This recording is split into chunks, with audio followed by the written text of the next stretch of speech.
Selamat siang Bang dan Kak.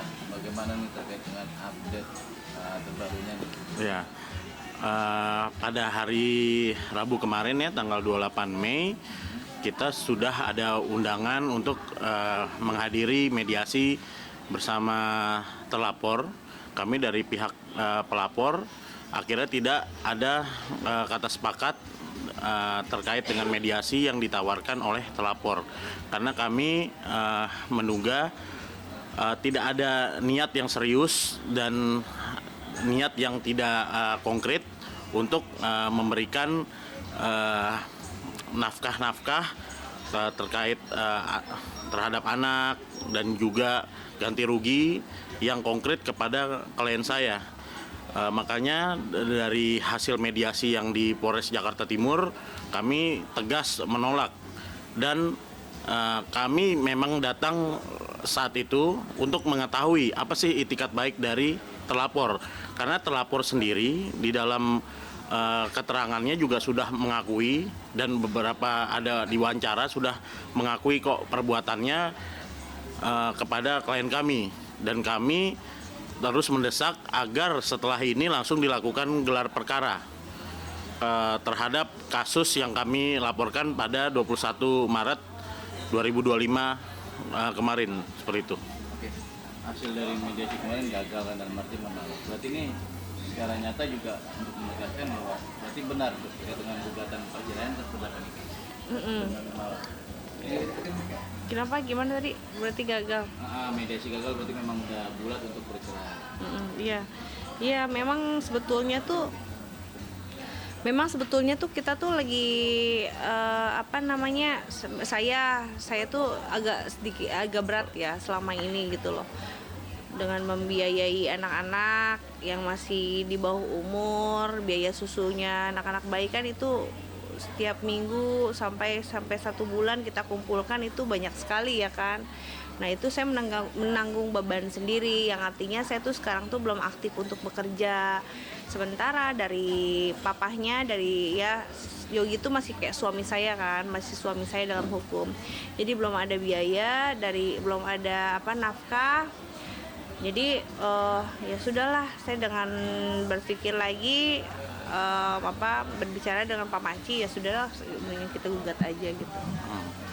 Terkait dengan gugatan apa saja sih nih Bang yang sudah dipersiapkan Bang? Kami kalau untuk dari kita nantinya akan mengajukan gugatan juga ya, gugatan perceraian di Pengadilan Agama Jakarta Timur. Hari ini kami sudah finalisasi terkait dengan isi gugatan, materi gugatan, dan terkait dengan nafkah-nafkah anak. Mungkin di minggu depan kita akan langsung mendaftarkan gugatan perceraian tanpa mengganggu proses di Polres Jakarta Timur terkait dengan kita melaporkan KDRT-nya, seperti itu. Hak apa aja sih yang kakak bakal tuntut di dalam gugatan perceraian? Ya haknya sih banyak banget ya Pak. Pak Maci lebih tahu ya Pak haknya apa aja. Ya, kami akan selain dengan nafkah anak, saya juga akan mengajukan nafkah mut'ah, idah, dan nafkah-nafkah yang lain untuk istri ya. Kita juga akan mengajukan terkait dengan biaya-biaya pendidikan, biaya kesehatan, biaya makan dan sekolah anak tentunya. Ya, terkait dengan itu ditambah juga terkait untuk gizi-gizi anak ya, dan harus tanggung jawab juga.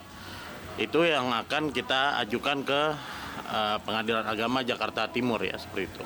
Itu dalam arti laporan di Polres tetap berjalan dan tidak ada, walaupun sudah nanti secara mereka juga terima untuk diceraikan, berarti ya tetap berjalan juga. Proses hukum terus berjalan, apalagi ini kan sudah masuk ranah pidana ya, dan akan masuk gelar perkara. Dari materi-materi dan saksi-saksi kan sudah diperiksa semua, dan tinggal menunggu gelar perkara untuk dinaikkan ke tahap penyidikan, yang artinya unsur-unsur pidananya itu sudah ada, dan tinggal mencari siapa tersangkanya nanti, seperti itu. Untuk hasil dari PPA kemarin sendiri Kalau hasil dari PPA sih kemarin itu pas terakhir baru bukti, terus hasilnya itu mungkin minggu ini dia keluar bukti hasilnya.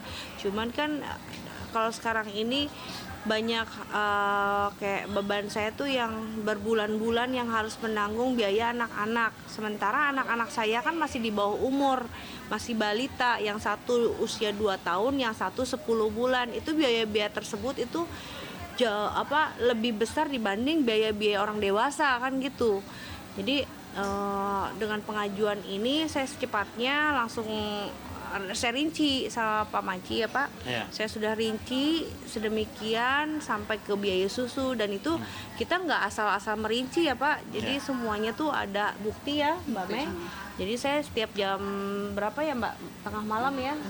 Jam 1, jam 2 karena nungguin baby bobo. Jangan ingin baby tenang, pikiran udah saya share bukti-bukti, dan di situ bukti-bukti yang saya transaksi ke pembelian susu, pakaian, biaya kesehatan, obat-obatan, iya, rumah sakit ya kan, banyak itu di situ. Jadi ya sampai sekarang ya tidak ada respon, ya seenggaknya kan namanya sebagai orang tua laki-laki harusnya memang kalau misalkan memang dengan keadaannya dia sekarang, oh saya nggak punya uang nih, seenggaknya kan kasih sayang ya Pak ya, kasih sayang, peduli sama anaknya seperti apa, lagi apa anaknya, diperhatikan gitu loh, di WhatsApp kan. Saya takut kamu, kalau saya WhatsApp kamu takut marah, padahal saya nggak pernah melarang loh beliau untuk ketemu sama anaknya, bahkan saya nggak pernah larang dia untuk telepon atau video call. Saya langsung mau kasih nomor telepon WhatsApp mbaknya ya Pak. Tapi sampai detik ini Mas, sejak saya pindahan dari rumah mertua tidak ada, gitu, tidak ada yang WhatsApp. Gimana adek, udah makan apa gitu kan? Terus papa kangen nih, gini nggak ada sama sekali gitu. Berarti keputusan itu mutlak karena memang sudah tidak ada perhatian, tanggung jawab nafkah dan segala macam. Jadi di sini juga Bapak memperjuangkan hak asuh anak dan juga nafkah secara untuk anak dan kakak juga, atau seperti apa? Ya tentunya kita juga ya selain hak asuh anak dan nafkah untuk anak, ya kita juga memperjuangkan nafkah untuk klien kita ya, seperti nafkah mut'ah, idah, hadanah, kiswah, dan maskan tentunya yang kita akan ajukan. Tetapi nanti kan bagaimana keputusan hakim ya, itu mengabulkan atau tidak, kita akan tetap memasukkan ke dalam materi pokok gugatan kita, seperti itu. Berapa sih kalau boleh tahu Kak yang digugat? Kalau untuk nilai nanti saja, yang penting untuk dua hak anak ya, dua anak yang memang hasil dari perkawinan antara klien kami dengan saudara Yogi ya, seperti itu. Untuk memberi perhatian sendiri nih Kakak pada anak-anak, gimana nih kan dalam ketemu orang tua dari bapaknya seperti apa nih? Kalau saya sih sebetulnya ya berat ya kalau mau ninggalin anak, karena kan sekarang tuh kalau saya sekarang nih, saya pergi meeting atau saya kerja, itu kan mau nggak mau anak saya pasti ditinggal. Kasihan juga kalau terus-terusan ikut dengan saya kan, kegiatan kerja dan lain sebagainya. Nah saya di rumah ya berat gitu ya, mau nggak mau dengan kegiatan anak-anak kayak makannya kayak apa, tetap saya telepon, video call gitu. Nah jangankan ini, makanya kata saudara-saudaranya yang lain dari pihak papanya, itu papanya nggak ada telepon, ternyata nggak ada gitu. Tapi anak kan nanya nih, memberi perhatiannya gimana, bapak kemana atau seperti apa? Ya karena dia belum ngerti ya Pak. Belum ngerti, masih 2 tahun dan 10 bulan. Dia cuman tapi kalau itu dia lagi papa gitu aja. Patut diketahui bahwa klien kami tidak ada batasan apabila dari bapaknya, dari Pak Yogi ingin melihat anak, ingin menghubungi anak, klien kami tidak ada sedikit pun untuk membatasi atau mempersulit.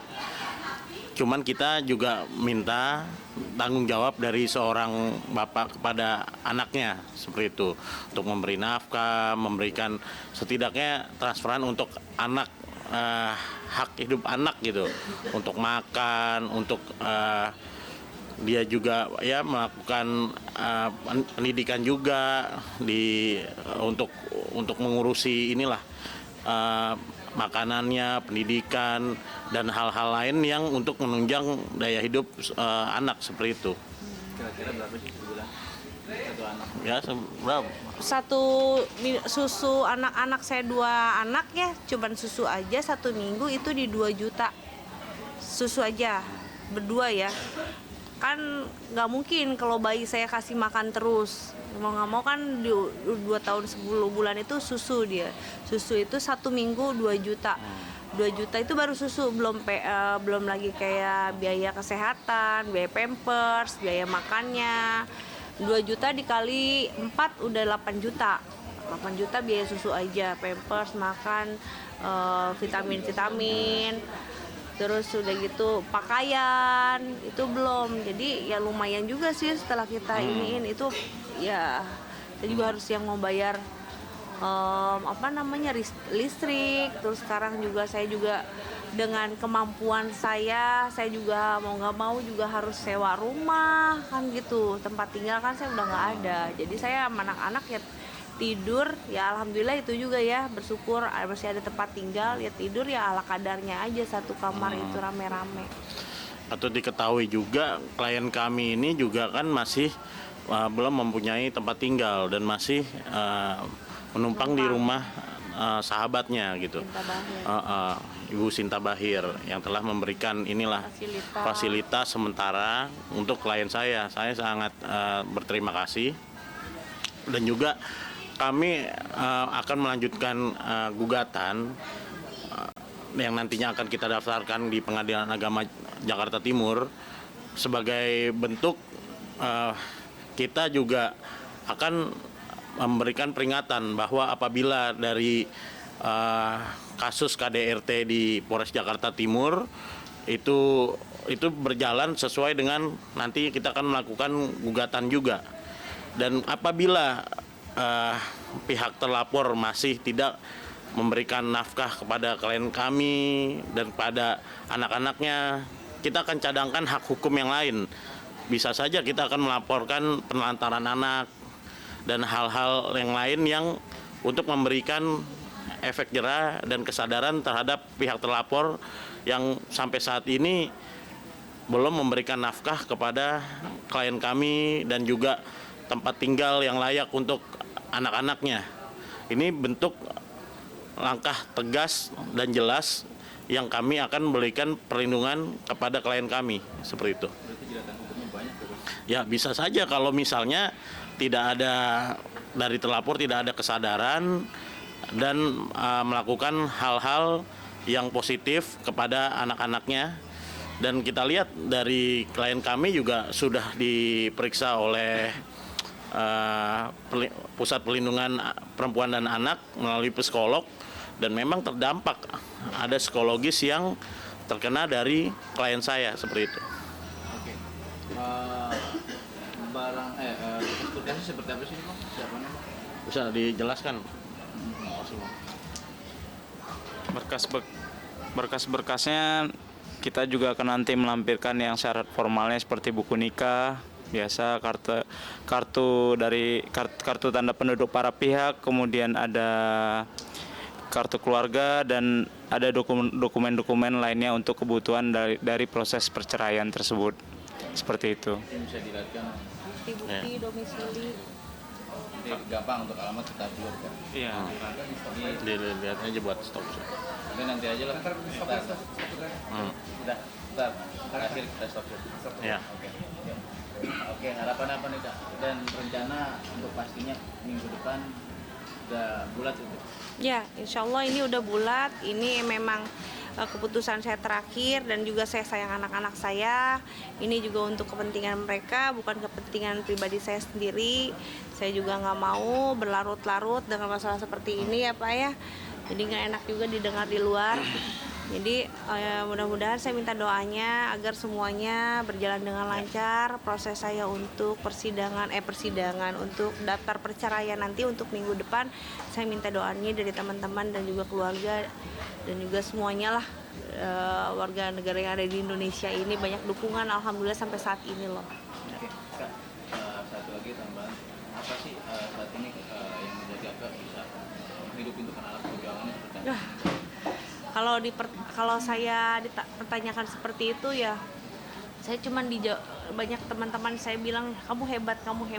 Saya nafkain sendiri, saya biayain sendiri. Ya, kepala jadi kaki, kaki jadi kepala. Jadi itu yang dari pagi saya ketemu lagi ke pagi, saya bangun tidur saya langsung mikirin yang itu dan itu gitu loh. Jadi tuh pengen itu relax gimana, tapi alhamdulillah dengan berjalannya kita banyak support dari teman-teman dan juga doa dari teman-teman ya kan, harapan-harapan yang baik itu datanglah kepada saya dan juga anak-anak saya diberikan rezeki yang alhamdulillah ya, tidak berkelebihan tapi cukup, masya Allah. Terus saya juga sekarang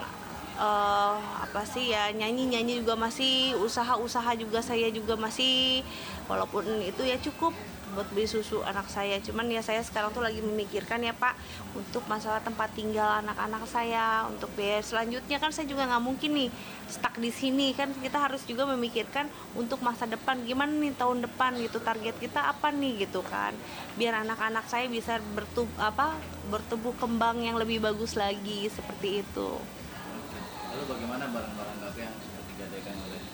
Oh iya, barang-barang saya, ya itu juga mungkin kan ada banyak barang-barang saya yang di sana, mungkin kayak tas-tas saya, itu kan ada tuh tas-tas ya, memang kalau memang saya nggak kepakai nanti saya mau jual-jual juga tas-tas saya mau jual yang agak brand-brand, saya jual untuk kebutuhan anak-anak saya nanti buat beli susu. Terus juga barang-barang elektronik yang mungkin kalau bisa dijual saya akan jual gitu kan, daripada nanti menumpuk. Ya itu pun buat biaya-biaya hidup aja gitu. Yang digadaikan udah dikembalikan sama dijual? Yang barang-barang yang digadaikan ya belum, masih ada. Itu nanti buat jadi tahap kita bukti ya Pak. Masih ada, saya belum saya tebus juga karena ya tidak ada uang gitu kan. Harapannya nih Pak? Ya, kalau saya harapannya agar terlapor dan atau nantinya tergugat agar dia sadar lah, di sini kan ada dua malaikat kecil dari hasil pernikahan dari Ibu Meta dan Bapak Yogi, agar dihidupi secara layak, baik pendidikan, baik dari makanan dan tumbuh kembang. Dan apabila Bapak Yogi tidak memenuhi dari tanda kutip peringatan yang kita akan berikan secara hukum dan tidak ada niatan baik, maka sebagai kita tinggal di negara hukum, kita akan melakukan proses-proses hukum untuk melindungi hak-hak klien kami, seperti itu. Kalau dari Mbak Meta? Ya saya sekarang saya cuma bisa cerita sama Pak Maci, saya cuma bisa keluh kesalnya sama Pak Maci, kesusahan saya. Ya alhamdulillah sementara ini saya serahkan aja semuanya